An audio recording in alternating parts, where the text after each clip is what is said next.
Good morning, all. This next video is documenting my idea of what would be considered appropriate behavior under a dictatorship, so this way you can still undermine them but not get yourself killed. At least, not right off the bat.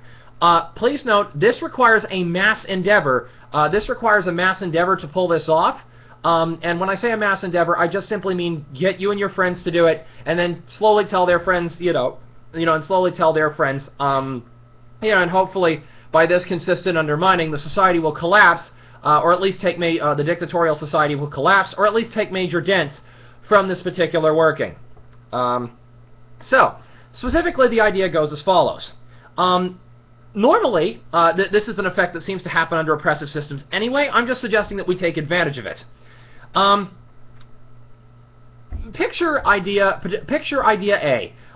You walk into your company, and you walk in as an employee to your company, and you're working in, say, the engineering department, or some other department where you're supposed to come up with some new brilliant thing, or even just working on the shop floor, doing construction,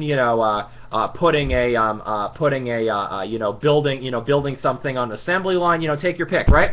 Now, there are two ways that this could go. One of which is that your boss could motivate you by,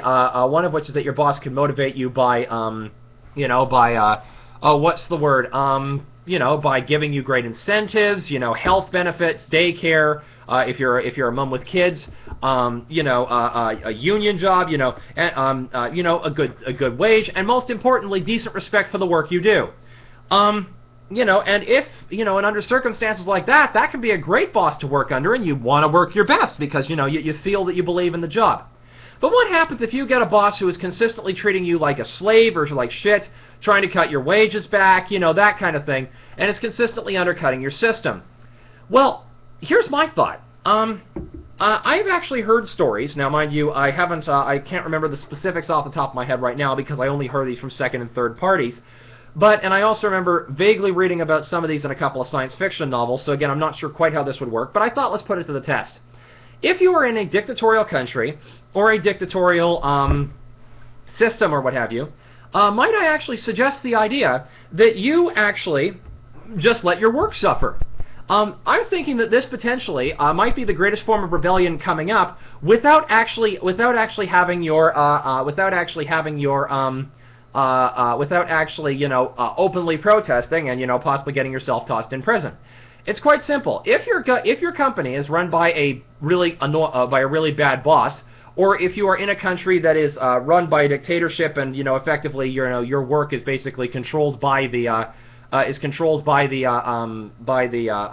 party heads or what have you, all you need to do is just simply know your job, and know your job well enough to know how to fuck it up without looking like you're fucking it up.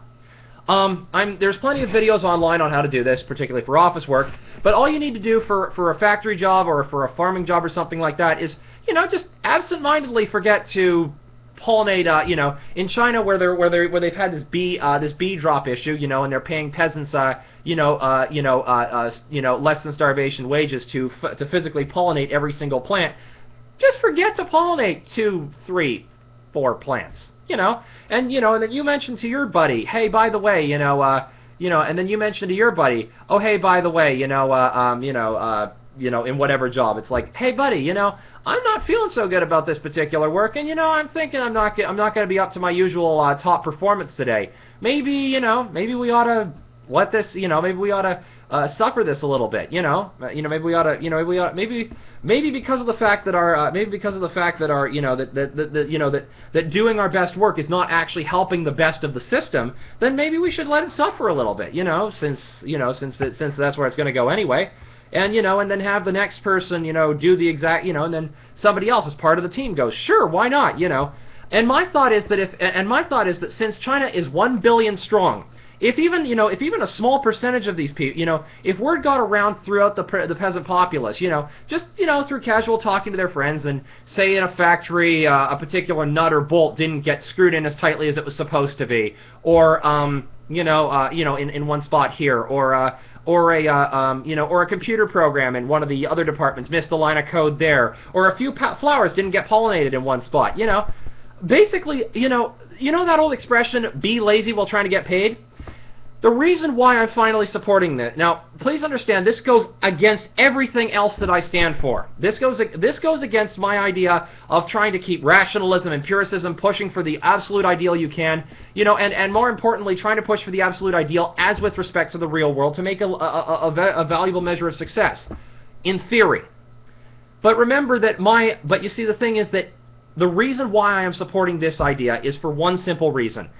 If the system is going to be too oppressive, like with Harper having you know, censored science or stuff like that, you know, and research across the board, or like, you know, with China and their violations of human rights and their kind of suppression of, you know, of anything that contradicts their system, or, you know, or Russia with its anti-gay laws, you know, or the Americans with various states trying to you know, with the Americans, with various states trying to contradict the new federal science standards because they teach things like evolution and current consensus on climate change. You know, if dictatorial forces are in your area, find a way. Even if open protesting will not work, find a way to undermine the system from within, just simply by being less efficient at your work. And the only reason I'm suggesting this is simply because of the fact that when things go bad, when things go bad, the people who are in power start to look bad too, because because initially it was under their watch. And if you do it in such a way where it's just like a common, you know, like a minor mishap where you cut a corner and nobody catches you doing it, you know, and a large group of people start doing this in small minor ways, you know, then yes, there will have been some severe danger going on, and yes, I am well aware of the health risks, etc. But here's my concern. What are we dealing with? And again, I don't like going into the quandary of the lesser of two evils. Believe me, I don't. But you know, I am suggesting this as a last resort. I am suggesting this as a last resort. You know, on the issue like you know, it's like, you know, and now if it turns out to be an issue where public safety and health are at risk, well, you know, if it's an issue where public safety and health are at risk, and then you're having to deliberately, deliberately start, you know, employing this technique in an area where people's lives may be in danger, well, there is a modification I will suggest. The people who are organizing this and, just being a little bit careless on something that might be a health or safety risk, I recommend secretly releasing a document to the internet predicting that this kind of issue might happen, and warning the people in the area who might get affected to get out of there or what precautions to take to compensate for it. The only reason I suggest this is, again, so that this way we have minimal loss of life if possible, or minimal harm to others. That said, again, if the point of the issue is that we are trying to undermine a system that eventually, in the long run, by simple lack of forethought and lack of, dictatorships tend to have, dictatorships and monopolies tend to have the problem that because they are not competing, they lose incentive to keep on their toes and to actually think things through empirically in the long run. Look at how most of the look at how we see this with most mega corporations, about the fact they only seem to think towards profit for the next quarter, not profit, say, 10, 15, 20 years down the line. Now, I mean, there are exceptions to this. Elon Musk with his companies seems to very well get. Elon Musk, for example, does seem to get this particular idea, and we've seen a lot of that stuff with his open sourcing of the patents he holds for the electric cars. But again, he and the few others are, again, for every one of him, there are quite a few others who don't seem to get this particular idea. So, here's the idea: let's try to fight. But yeah, here's my thought: is again, let's just try to at least deal with this, and by undermining the system through inefficiency. If you're not caring, well, you know what? A couple of friends of mine recently said in a private conversation I had with them about politics, etc., and critical thinking in society and trying to change things for the better, that they said, well, they've gotten to the point where they just don't care anymore. Well, let's actually turn that not caring to use. If you're not caring as to changing the system, then why should you even care about supporting the system anyway if it's still oppressing you? So, I'm not saying withdraw from it. I'm saying, do nominally what you have to for social appropriateness, but undermine the system by preventing that little bit of inefficiency or what have you. I mean, we're already doing it anyway because of selective blind spots in the name of social propriety, etc. and social cohesion, why not actually turn that into something constructive by deliberately doing inefficiency in such a way that something demonstrably bad happens and makes the people up at the top look bad? Other people will probably end up after they look bad enough. Other people in the top will find the motive. Preferably people who are a bit more empirically minded, will find a way to knock those incompetent people out from the top. The Chinese had a very good concept about the mandate of heaven. The idea that incompetent or unjust rulers, people who do not follow benevolence, truth, and righteousness, benevolence, truth, and justice, get kicked out.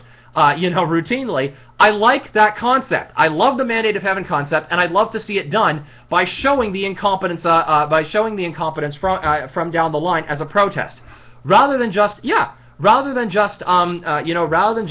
doing standard open protesting, which apparently seems to be only slowing down things at best. Let's start doing inefficiency within the system. Enbridge is generating a problem. Let's get a few of our guys infiltrated and simply forget to screw in a loose nut. When an oil spill happens, Enbridge looks bad and everybody comes down on them like a ton of bricks. Again, I'm just saying that as an example, but and again, I'm trying to fight for the better here. But as my friends clearly supported, as my friends clearly showed me, social propriety seems to be as my friends clearly showed, social propriety seems to be the most and cohesion and everything seems to be the most appropriate way to go about it. So let's turn the not caring and the social propriety and everything into inefficiency, and and go with what Let's go with this new system that seems to be going in place whole hog to demonstrate how bad it is, so this way we change it over. Anyway, that's my thoughts on the subject. I'll see you guys later. If you have any thoughts or comments, please post in the comments below, like I said before. But my hope is that at this point, by mentioning this particular logical conclusion of going where this is, of seeing where this is going, that hopefully maybe you guys will react enough that you might start to realize that fighting the system and attempting to change it might be the better option. Anyway, catch you guys later.